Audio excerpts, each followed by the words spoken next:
Gaddy. Thank you. Thanks for having me today. Can everybody hear okay? Everybody good? I like to move around, so I'm a moving target. So, and I don't have a script. I'll just kind of use the slides to prompt me on what we can say. I told a big success if I made people laugh, so you laughed already, so I think we're in good shape for today. I want to talk about Coach Bryant for a while, and really the hard thing is what to leave out, because there's going to be so many other stories and things we can talk about.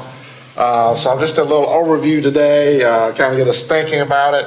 They mentioned Mama Called. I'm sure many of y'all have seen that. Alabama Public Television has shown it several times. So if you like that, we can get you a copy. But we're going to talk about Coach Bryant, again, the American story. I think this is kind of the all-American story of what you can do in America when you have opportunity. Coach Bryant was born on September the 11th, 1913. September 11th has kind of got a different meaning to a lot of people today. We actually had to back off a little bit on some of the celebration things we've done because people thought it was inappropriate to have a birthday cake. But what I told them was people still have birthdays. There's kids born this September 11th, so we've got to give those people their space too. So, but remember him on September the 11th. Does anybody know where Coach Bryant is in this picture? That's him right here. Just like many of us, the strong person in his life is his mother. She was the leader of the family.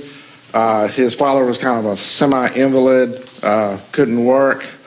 So to say they were poor would probably be an understatement. They were subsistence farming. They would go into town and sell produce to make a living. So it was a hard life growing up. So he obviously can see he's one of the younger of the children. There's one younger than him. But it's a hard life growing up in rural Arkansas. If you go there today, you see pine trees everywhere. In Coach Bryant's time, most of those trees were cut down. They had corn planted, other crops planted. So a totally different look even to what you would see there today, just outside of Fordyce, Arkansas. So you kind of cross the line into Cleveland County from Dallas County, Arkansas. And Coach Bryant actually lived in a different county than Fordyce is in.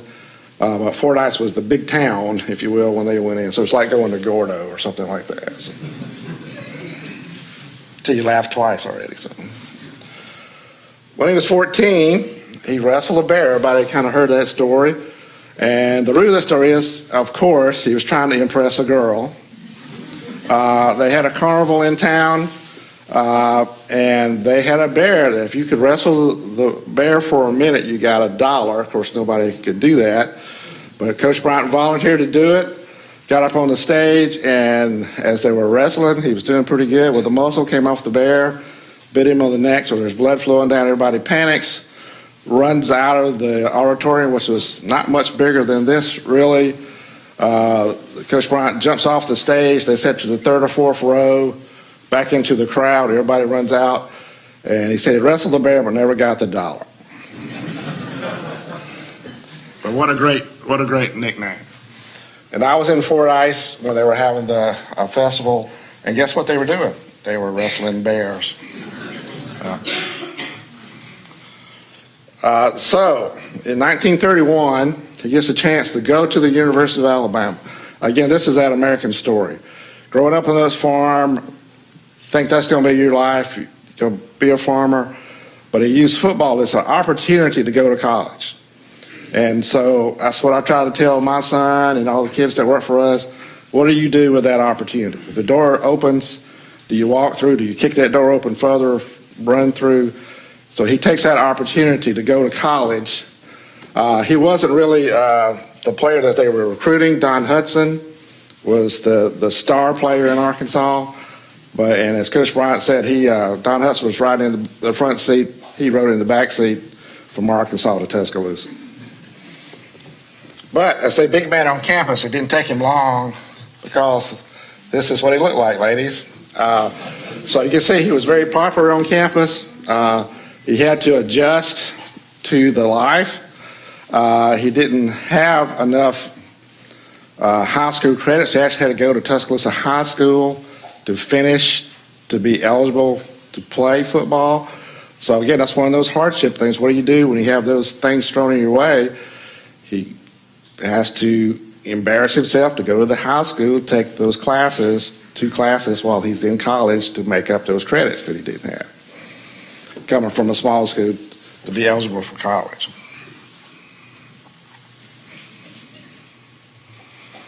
So here he is in his football uniform. This is actually an older uniform than what they would have taken there. So he wasn't the star player. Don Hudson was the star. Perhaps the best player Alabama ever had was Don Hudson. But Coach Bryant called himself the other end. So a lot of times when they're stars, they're not really the best coaches, are they? It comes natural to them. It's hard for them to communicate to other people how to do things. But when you're the player that's not the star, you have to work harder, study harder. So sometimes you're a better teacher because you've had to go through that to be good yourself, so you're better at teaching others. You know, you think Ted Williams would be the best hitting coach ever. Well, he wasn't. So sometimes it's those people that aren't the stars that make the better coaches. And this is Don Hudson with Coach Bryant during their playing days. He stayed friends with Hudson. They had a couple of business together. They had a dry cleaner in Tuscaloosa, Captain Kidd's Dry Cleaning. They said they ruined all the football jerseys one year. They shrunk them all. Don Hudson went on to be an NFL legend, played for the Green Bay Packers for 9 years. When Jerry Rice was breaking receiving records a few years back, those were Don Hudson records. The indoor practice facility for the Packers is the Don Hudson facility. And he's an interesting guy. He and his family in general, when they're through for something, they put it behind them. They said if you went to his house, there was no plaques. You couldn't even tell he ever played football. He wouldn't do any interviews about his playing days in the pros or at college. He had twin brothers who came to Alabama in 40. They were freshmen, and then they went into service. One of those brothers was killed during World War II as a pilot, and Ray, the other brother, flew 70 missions over the hump. So that's India flight there, so a very dangerous thing. So very famous family in Alabama history. Mrs. Bryant, you probably saw the question about her as you were waiting there. They get married in 1935. So Mrs. Bryant, originally from Troy. This is actually when they were at Kentucky, where this photo is from. And they had 2 children. So everybody knows what this day is, right? Pearl Harbor Day. On that day, after he had left Alabama, he was assistant coach at Alabama and assistant coach at Vanderbilt. While he was at Vanderbilt, he goes to Arkansas to interview for the head coaching job. So he and Bill Dickey, some of y'all remember him, the catcher for the Yankees. Bill Dickey was with him, and they're driving back from his interview at the University of Arkansas for the head coaching job, and he thinks he had a good interview. He thinks he might get offered the job. He's very positive about it. As they're driving back on the radio, they hear about Pearl Harbor. He tries to enlist immediately. They say, no, coach, you need to wait. He goes to Washington, D.C., shows up at an admiral's house and says, I'm here to enlist. He says, no, you need to wait. So he slept on the guy's couch for about 2 weeks before they could get him in the service. He gets sent to North Africa. Didn't see any combat. He was more like the PT officer, the recreation officer there. Then they sent him back to the United States where, of course, he coached football. The Navy had a program called V12 where they took people with college degrees or near finishing they thought had the aptitude to be pilots.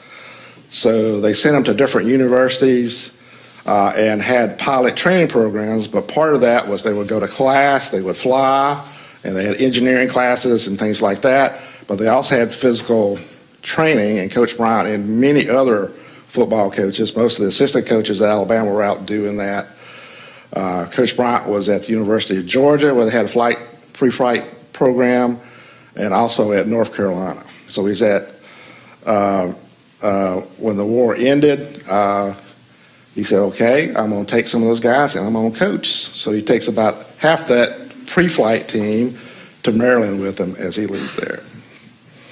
One story about Coach Bryant's naval experience when they were going to Africa, they were in transport ships. They were on the Uruguay, and they're zigzagging trying to avoid the submarines. Well, two of the ships run together. The Uruguay starts to sink. And they order a abandoned ship. Coach Bryant said he disobeyed an order, stayed on the ship, and over 20 people drowned because they were in the water in that incident.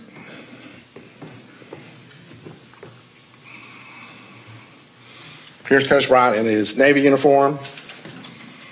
Again, the ladies always like. Some people think he looks like Mike Sheila in that picture there too.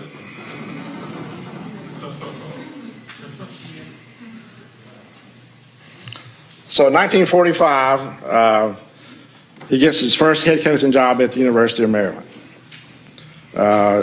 He's very excited to get that job, but he only stayed there 1 year. He kicks two players off the team, and the university president says, no, you have to take them back. And Coach Bryant says, no, I don't. I don't have to work here anymore. So he gets his chance to be a head coach, that opportunity we talked about, but it's not the right opportunity for him. So he leaves. Again, that's what you can tell the kids. Sometimes, the path changes. You got to make a change. So he leaves there and goes to Kentucky, where he stayed for 7 years. So here he is at Kentucky. This is after an annual banquet, athletic banquet. Y'all know Adolph Rupp here. He's the basketball coach, one of the most successful basketball coaches of all time. Kentucky's had a long history of success in basketball. Coach Bryant and the football team wins the SEC, the only time Kentucky's ever won. I think now they actually claim a national championship in retrospect off of that year. And the story goes, whether it's true or not, but it's one of those legends, Adolph Rupp gets a Cadillac from the Alumni Association, and Coach Bryant gets a cigarette lighter.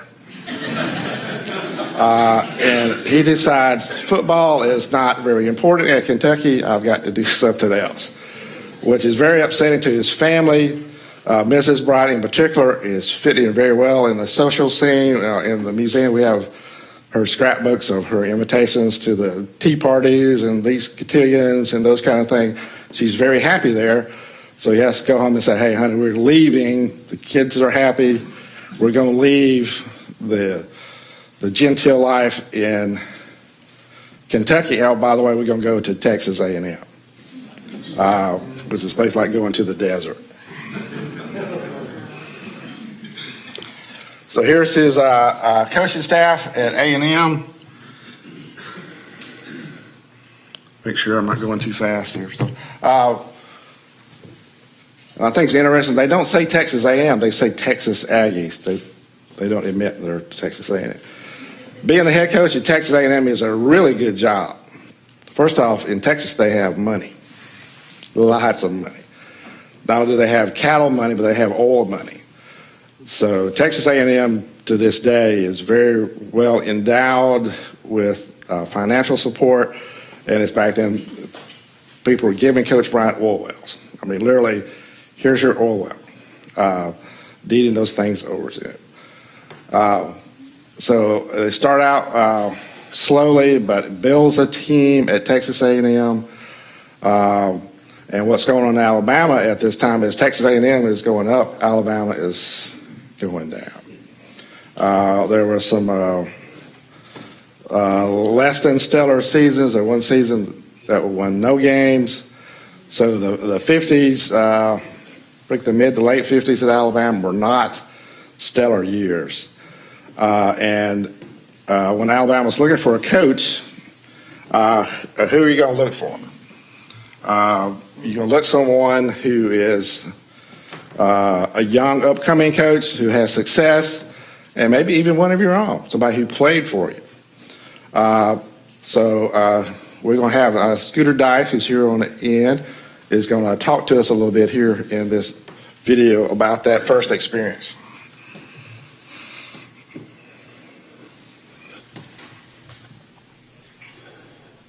Coach Claiborne called a squad meeting and said that Coach Bryant would come in and he wanted to speak to the squad.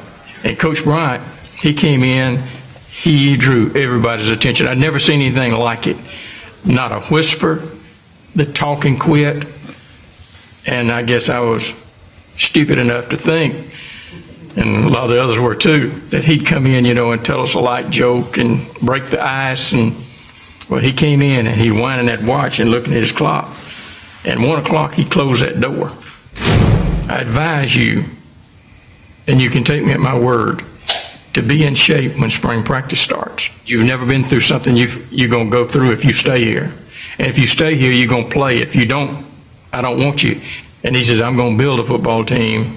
I don't know how long it'll take me, but I'm going to build one, and you can be with me or you can leave. When he left, we were stunned. Nobody knew what really to expect. After everybody left, I know some of us were in there talking and said, I wonder if any of these trustees and presidents know that they have hired a madman. So, Mama call, that's a phrase that Coach Bryant used when, again, he's at Texas A&M. He's got a good situation. He's building a team. Things are going positive. And they said, why would you leave? And he said, well, if you're out in the yard playing and your mama calls, you come running. So when he had the opportunity to come to Alabama, he had been back a few times before. We have audio with him at like halftime of some of the games. So I think that was always in his mind to have an opportunity. There goes your lunch. But, sorry about that. So they have that opportunity to come back to your alma mater to coach, and that is a huge responsibility, a huge stress factor, because you're expected to be great, right? The pressures of taking a job like that can be sometimes overwhelming for people. And Scooter, I'm glad you didn't wear the same shirt. I should have warned you. So but I appreciate Scooter and others doing interviews. That's out of Mama call there. The practices were intense, to say the least. This is after the Junction boys venture at Texas A&M. Unlike today, they didn't give water. Those things about time limits, all those things were just not there. But they had very intense, very physical workouts. And it wasn't just during the football season. Perhaps the all-season programs were more brutal. Did y'all do the gym things? We were there. They would go in the gym, and it's only going to be an hour, but they'd lock the doors. And I apologize, you were eating lunch. They put garbage cans in the corners because you were going to do something almost every day you were in there. So a very intense workout for an hour. But we also got to remember football was different then. Now there's 300-pounders, more than 300-pounders. Alabama's got 10 defensive linemen. They rotate them in. It's sort of like a hockey game. They're changing lines on the fly. Well, you couldn't do that. You couldn't play 60 plays and be 300 pounds. You just couldn't. So it's a different type of athlete, different style of football. You needed those different players. So a 200-pounder was, a big guy at this time.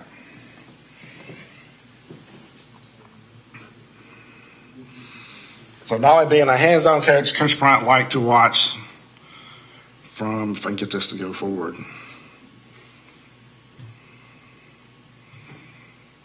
from a tower, and he had several towers through the years. And I kind of use the analogy, when you go to a football game, go to Bryant Denny Stadium now, I kind of like to sit up high. If you get too low, you can't see the pass patterns open. You can see the holes and things like that. So Coach Bryant liked to do that so he could look, maybe literally look down, but look down on practice. He can see the blocking schemes, how the blocking opens up. You see the pass patterns, who's open. You know, the worst place to watch football game is on the sideline. If you're the head coach has the worst seat in the house to see the game. So he's famous for the tower. We have that bullhorn in the collection. You see it's got dents in it. He dropped it or threw it several times off the tower. So I've talked to the AB people. They said about every 2 weeks they had to go fix it. But we actually have that in the collection. There was a chain on the back of this version, and the players and coaches, if you ever heard that chain drop, you were in trouble. So, he had several versions. He had a wooden version before this.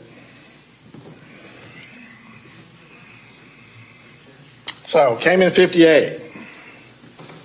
By 1961, had a national championship team. First recruiting class, 4 years later, are national champions. This is Coach Bryant with Pat Trammell. I don't know if Coach Bryant would ever have admitted he had a favorite player, but if he did, it probably would be Pat Trammell. One, he was the quarterback of that first team, that first national championship. But he went on to be a doctor. He was a dermatologist and died at a very young age of cancer. So he had his emotional journey in his career with Pat Trammell. I'm going to try to tell this story without cussing. So if I mess up, I'll do it. Pat Trammell liked to cuss. Is that an accurate statement? So they sent one of the assistant coaches to talk to his parents about it. And they're sitting down at their dinner table and they say, "Well, how's Pat doing?" And he said, "Well, Mr. Trammell, he's doing good, but his language is just out of hand. And we just wanted to talk to you, Pat, about it." And his mother says, "GD, Pat, why are you doing that?" And so they realized they weren't where he got it, and they were not going to fix that situation. So she was known for being at the stand.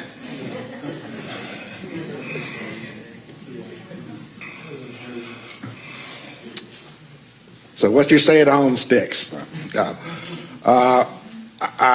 These are all my favorite photos of Coach Bryant. I love this photo. This is Joe Namath. After his knee injury, he's got his knee wrapped here.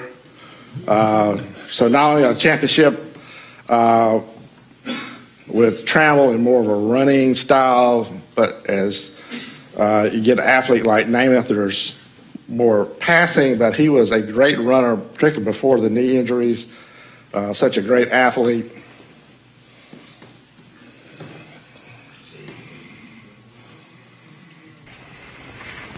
This just makes it perfect. This just makes it perfect. We're behind. They're all fired up. We got class, we're going to find it out. We've got class, and I know we got it. And what we got to do, first place, our defense has got to go out there and take the ball. Our defense hasn't been taking the ball. We've got to take the ball, otherwise we're not going to get it enough. We've got to get reckless on defense. We just can't stand there and wait for them catching passes and then tackling them. Then when we get the ball, we got to have 11 people. 11 people is just going to do their job, whatever it is. Just going to do their job and try to score every time you get the football. If we do that, we'll be all right. If we do that, we'll be all right. The offensive team has started. The same team started on offense and started, except Stabler, the quarterback. They got the choice. They have the choice.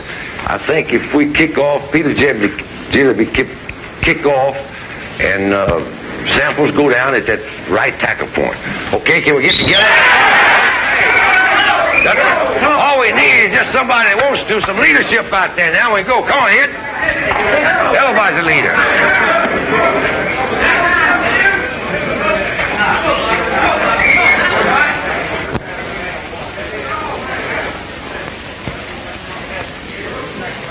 You said Samples in the tackle place. Would that be husband? It's the place of husband. It's the place of right tackle.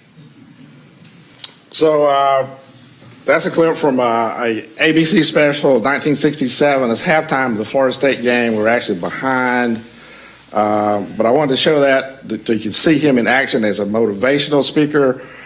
Did y'all see the manager in the background picking his teeth? Did somebody laughing at it? But and at the end when he says substitution, there you see pictures of Coach Bryant. Sometimes he has something rolled up in his hand. At the games, he just had a file folder and he would write the depth chart on there, just kind of a memory exercise. Assistant coaches, that was Clem Griska at the end, assistant coach. He said that you couldn't just make a substitution. Say, Coach Bill's hurt, I'm sending in Joe. He had to say, okay. He said you got fired if you didn't ask. So that's what he was doing, checking the chart to make sure they had the right people in the right places as they were planning that out. But you'll see pictures of Coach Bryant with something in his hand. He's got one right there. He hadn't rolled up yet. He just made some notes on the game. We have 5 or 6 of these in the collection. It just have the depth chart. Sometimes it's got one to go for 2. It has things like trick plays, don't forget, shift from punt, shift to punt, those kind of things that he was just doing a mental exercise for. So you'll see that, just that file folder. Again, I love this photo. It's a great kind of businessman look for Coach Bryant there. Turn this back down so we don't blast everybody on the next one. So the 1960s, if we recap the 60s, national championships, 61, 64, 65. That's a pretty good decade, right? 3 national championships. In being a relatively new coach. So establishing himself as a national coach.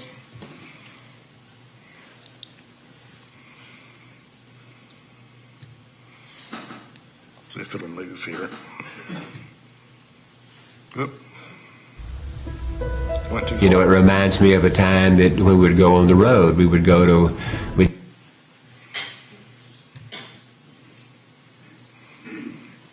There we go. Went too far. 1961 National Coach of the Year. SEC Coach of the Year, 61, 64, 65, 66. The team was SEC champion 61, 64, 65, 66. That's a pretty good decade.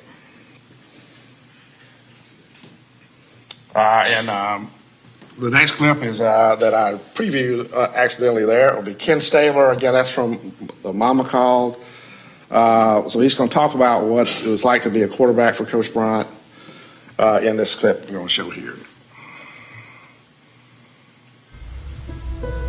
you know, it reminds me of a time that we would go on the road. We'd stay at the old Bankhead of Tuttle in Birmingham. We'd stay at the old Admiral Sims in Mobile. We would do pregame meal, and after pregame meal, Coach Bryant would say, okay, all the players go with your position coaches, quarterbacks come with me. And we'd walk out of the front door of the old Admiral Sims and take a left and go around the block. And in this walk around the block of the hotel, he would bring up situations, and he would ask us a question about situations. Okay, Stabler, we score and we're going to go for two. What would you do? What play would you call? And he would be puffing on that Chesterfield, and and he would go to the next guy. But he would always finish it that you are my personal representative on the field, which it's a load on your shoulders to know that you have that kind of responsibility when Coach Bryant says that to you, but it's where you want to be as a player. That was the last interview that Ken Stabler ever did. When I called to see if we could interview him for Mama Call, his wife first said no, he's not doing any more interviews. And the next day she calls me back and says he wants to do it. So we go down to Biloxi, set it up, and at the time we didn't know he was very sick with cancer. So this means more to me to know that he would do it for the museum for this project. And when we got him, it kind of rounded that whole project together. We knew we had what we needed to make that project work. He was talking about calling plays. They don't let the players call plays much anymore, do they? They signal them in from the sideline. They got those funky cards with all this stuff. It looked like a third base coach out there calling the plays in for them. So again, it's a different game and different responsibilities. Staver called every play that he called. But they did send plays in earlier than that. There was, I don't know if it was some of your games, but one of the players was telling me about they would send the plays in, the quarterback would get a little piece of paper, almost looked like the fortune cookie size piece of paper, and they'd read off the play in the huddle, and he said he comes off the sideline and said, "You ran the wrong play. Why do you call the play was sent?" And he said, "Well, I did." And he said, "You're fired. Go sit on the bench where the backup gets hurt." 2 plays later says, "I'm going to give you one more chance." And he sends it back up. And the assistant coach after the game says, "Well, why'd you mess up that play?" He said, "No, I called exactly what y'all sent in." And what he would do with that piece of paper, he would stick it down the front of his pants so he wouldn't be on the field. The other team wouldn't pick it up. So he said he pulled down his pants and all those pieces of paper fell out. And they dug around on the ground and got the piece of paper and realized there was something on both sides of the piece of paper. He had called the wrong side. And they said they never told Coach Bryant that he was wrong, that he called the wrong side of the piece of paper. But they made sure from then on they didn't have it on. So in the late 60s, things weren't going so well. 6 and 5 years at Alabama aren't accepted by the fans, by the administration. Coach Bryant gets an offer, which he actually takes for a very short time, to be the head coach of the Miami Dolphins. He backs out of that. So kind of a soul-searching time again, that story of our life. We have these challenges in what we do. So he decides he's going to stay, and they're going to do something radically different. They're going to change the way that they do offensive football. And he goes to, if I can get it to change.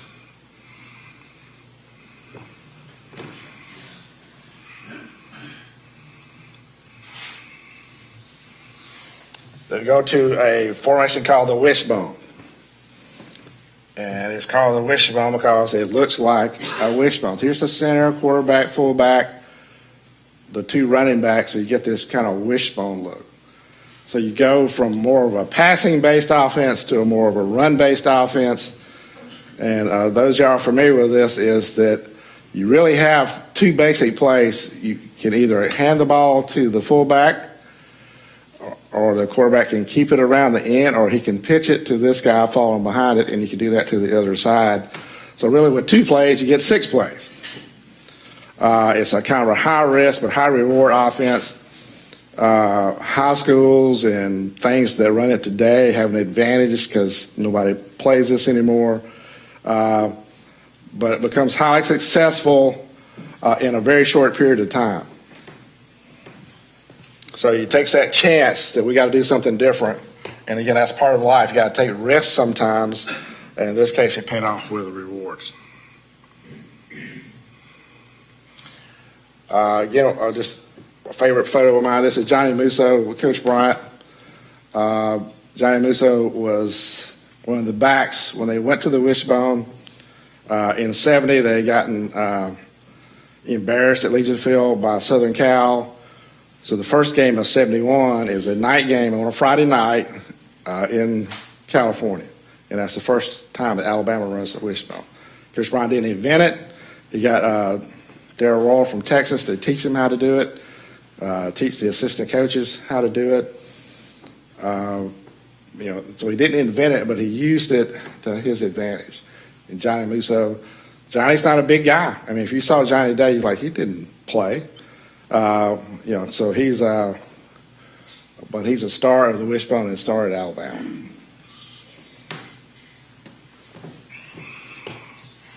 That's also that 71 Southern Cal game was Coach Bryant's 200th career victory, and John Mitchell played, the first African-American to play for Alabama, played that same game. Because it's kind of a triple point in Alabama football history for that game.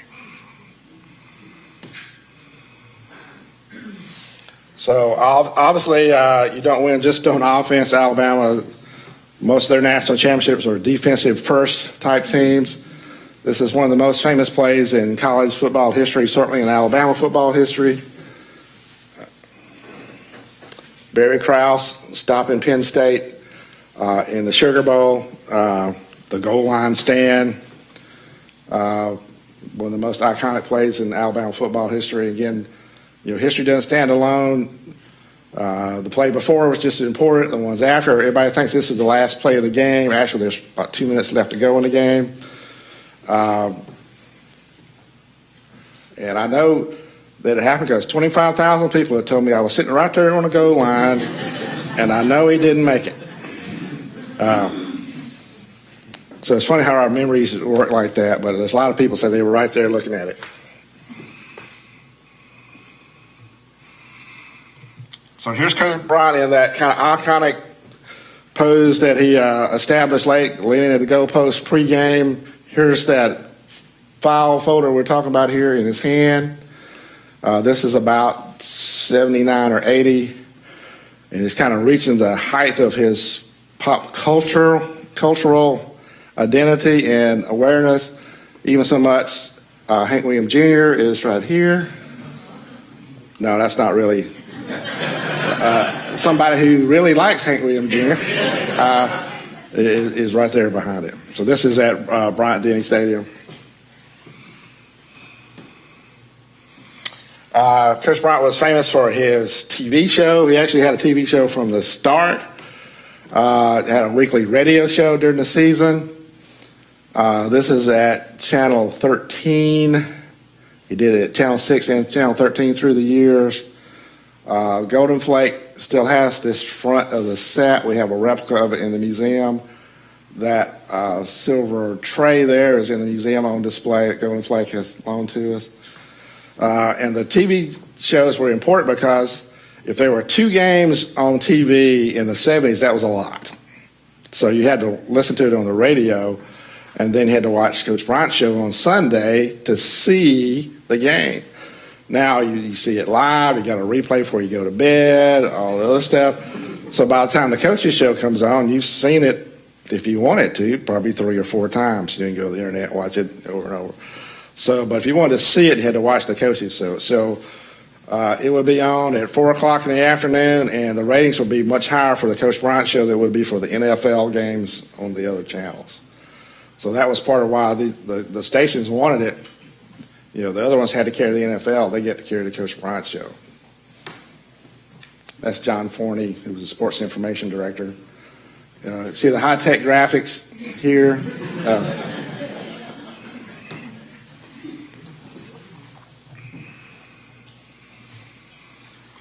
Again, part of Coach Bryant's fame. Here he is with Bob Hope. Joe Namath is on the special. This is at Coleman Coliseum. Was anybody there for that? I thought maybe you were, Steve. I think Bob Hope came twice. Somebody else was there. He was good friends with Bob Hope, a lot of other national celebrities. Bob Hope is pretending in this one to be a kicker, and they got this big clown-type foot on him. And they're going to sign him to a to a scholarship. And Bob Hope says, I love this joke, he says he's going to use 3 X's because he has a middle name. XXX, that's what he's saying. But there's clips of that interview available on the internet. So, again, a recap of the 70s national championships, 73, 78, 79. Another great decade for Alabama football. This is Coach Bryant. This is LSU pregame. LSU likes to wear the white, so Alabama wearing the red on the road, which is fine with me. I love that photo. Coach Bryant is National Coach of the Year in 71 and 1973. He is SEC Coach of the Year in 1971, 1972, 1973, 1974, 1975, 1977, 1978, 1979. Alabama wins the SEC championship in 71, 72, 73, 74, 75, 77, 78, and 79. So the question is, what happened in 76?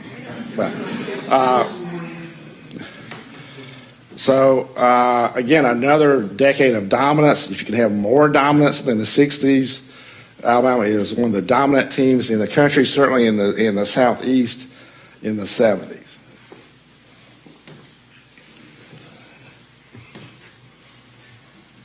We doing okay? All right. Here's Coach Bryant in 1980, September 1980, on the cover of Time magazine. His last game is at the Liberty Bowl in 1982, which was a frigidly cold night. And actually, his first bowl game at Alabama was the Liberty Bowl, and played in Philadelphia. And his last Alabama bowl game was the Liberty Bowl, which was in Memphis. Here's a photo of that.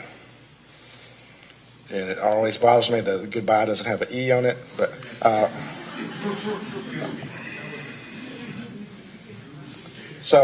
recap the 80s, SEC champions in 81. He was SEC Coach of the Year in 81. And his career record was 323 wins, 85 losses, and 17 ties, which ties can't happen anymore. What is his legacy? We all know about all the books and the videos and things that get done, including Mama Call we mentioned earlier. Here's some of the books that were done. But some of his biggest legacy are the children that have been named after him. We thought we would do it once. Paul Jr., Coach Bryant's son, came to him and said, "Hear from all these kids named after Papa. Let's do a reunion thing before one of the games." I think this year will be our 21st year of doing that, so some of these kids are grown.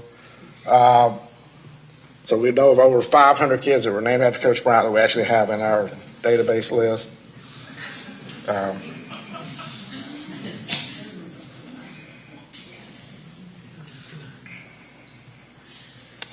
So I'm going to leave you with this last little bit that I'm going to leave you with, and I had cards out front with this poem on it. If you didn't get one on the way in, please pick that up.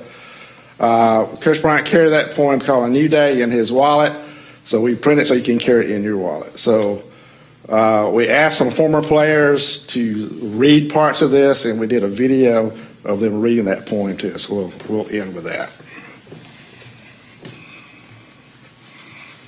Beginning of a new day. This is a new day. God has given me this day to use as I will. I can waste it. I can waste it. I can waste it or use it for good. What I do today is important. What I do today is important. As I am exchanging a day of my life for it. When tomorrow comes, This day will be gone. Forever. This day will be gone forever. forever, Forever. leaving something in its place. I have traded for it. I want it to be gain, not loss. Good. Good. Good, not evil. Success. Success, not failure. In order that I shall not forget. In order that I shall not forget the price I paid for it.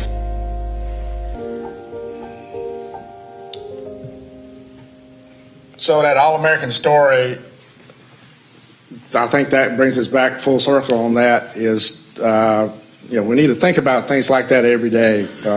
What are we going to do with this day? And what's going to be left when it's behind? Here are the 6 national championship rings. We okay on time? We're down to seconds. Okay. 6 national championship rings. I was at an event last Thursday night in Pelham and Stedman Shealy when we were asking questions and, why do you come to Alabama? He said, you come for the diamond ring. So I added this photo at the last minute this week. Those are the 6 national championships. I get asked a lot about Coach Saban and his 6 national championships, and I realize this. He has tied Coach Bryant for the NCAA national record for 6 national championships. Coach Saban has 5 at Alabama, 1 at LSU. But he has not tied the Alabama record because the Alabama record is 6. So, but we are all for him tying and breaking that record. So that's kind of the way I've been looking at this the last couple of weeks is we want Coach Saban to keep on coaching, keep winning. We want him to tie and even break Coach Bryant's record. So at Alabama, we're so thankful to have these 2 coaches, those 2 opportunities to revel in their success. I appreciate y'all's time, and if we have time, we'll try to have some questions. If you would just please raise your hand, and either myself or Mary Beth will pass you the microphone. We're recording today's session. Ken, I've got a question, but just a correction. You had up there with the picture of the Bear Bryant show, you identified the co-host as John Forney. It was Charlie Thornton. That was Charlie Thornton. Did I say John Forney? You said John Forney. Okay. And, Charlie Thornton was a great sports information director and all. My question is this. When we had the slides up there earlier, it showed that Bear Bryant came from a family with 12 kids. And I've never really heard about any of his siblings, and I was just wondering, did any others come to Alabama? Did any others make mark and anything else? What did they do with their lives? Because you never hear about his brothers and sisters. Yeah, none of the others came to Alabama. He was the second to the youngest. I met his youngest sister, but they were mostly farmers or salesmen type things they did. Some of them were in service, but none of the others had a football background, or I'm not sure any of the others went to college. That's a good question. Anybody else? Any questions? Any answers? Anything else I messed up? Mr. Forney is, I'm sorry I misspoke, but he's one of my favorite people I've met of all time. Yes, sir. I just want to know if there are any plans to expand the museum. There's no, it's a good question. There's no plans to expand the physical footprint of the museum, but we do have plans in the works to change some things. We're all the time trying to add things in the same space. We just put out some new trophies in the last couple of weeks. In the spring will be, when you first come into the museum, and there's the pictures of all Coach Bryant's teams and their names. We're going to turn that into a video touchscreen wall. So we've just signed a contract with a company to do the software for that. So you go up there and touch a year, and then pull up Scooter's name and touch him, and photos and video and other information for each player will come up on that. So that's our next thing, to push more stuff in there. I heard a former speaker talk about the tower, and they asked him if anybody else, they had ever seen anybody else on that tower, and they said yes. Joe Namath was up there when he was recruiting. That was the only person they ever saw. Yeah, I think I've heard that story. That's the only player you'll ever. A lot of other his friends and kids and things like that. We have pictures of Gerald Ford up there. But yeah, I think that's the only player I know of that actually went up in the tower. All right, we have a question right here. Ken, I know the museum has volumes and volumes and volumes of information. You might speak to us about how often y'all are still asked for information regarding Coach Bryant. Yeah, that's a good question. We get about 500 requests for information a year.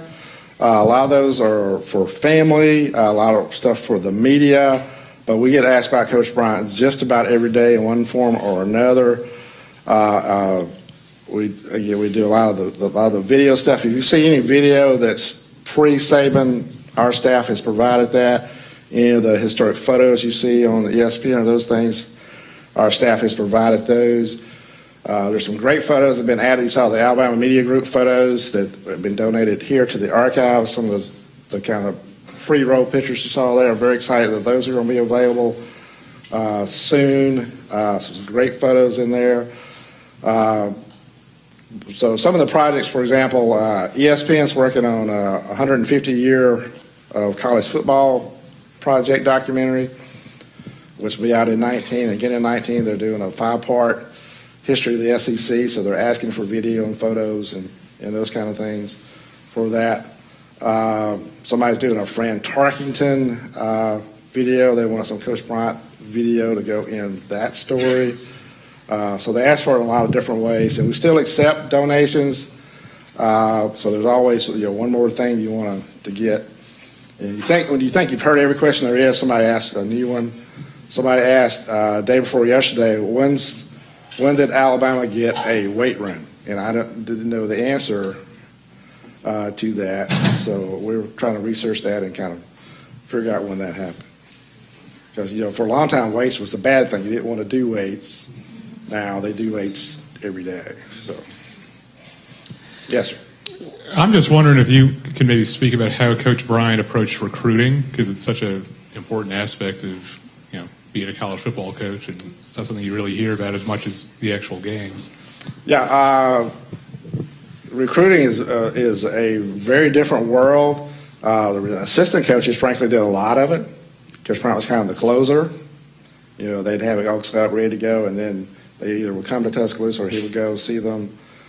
So Coach Saban does a whole lot more traveling and recruiting than Coach Bryant would have done during that time. It's more assistant coaches. I mentioned Clem Driscoll. He was kind of the lead. They would be out every Friday night. They would go to practice, and then they would leave and go to the high schools. So almost all the assistant coaches would come back in the next morning. Sometimes they'd have to fly the next morning if they were at South Carolina or wherever they were going. Kind of get there at the last minute because they've been out recruiting all the time. Recruiting is, they have more restrictions now. There's times that you can call, times you can't call, times you can text, times you can't text. They didn't have all that, so it was kind of a year-round process in the past, more so than it is today. But yeah, it's a very different world how to do that. But to answer your question more specifically, he'd been more of the closer, kind of close the deal type of thing. Some of the players perhaps would not talk to, never have seen him. Someone would sign without even having met him. Ken? Yes, sir. One last question. Great presentation, but I understand Coach Saban said you could go ahead and tell us who the starting quarterback was. Yes.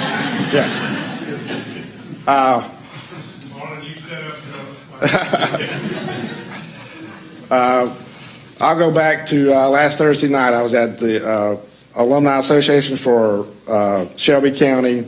We had 9 quarterbacks on the stage, and I'm kind of asking the questions.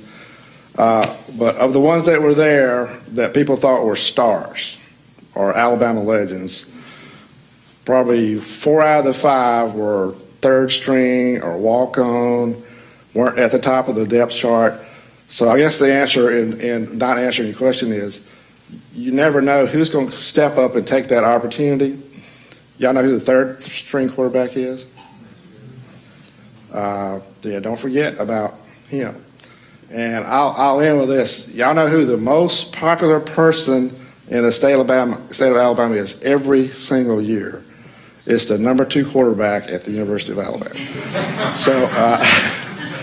So we're in a good place to have those 2 quarterbacks. I think we'll be successful with either one of them. One has Jalen was the SEC Offensive Player of the Year as a freshman.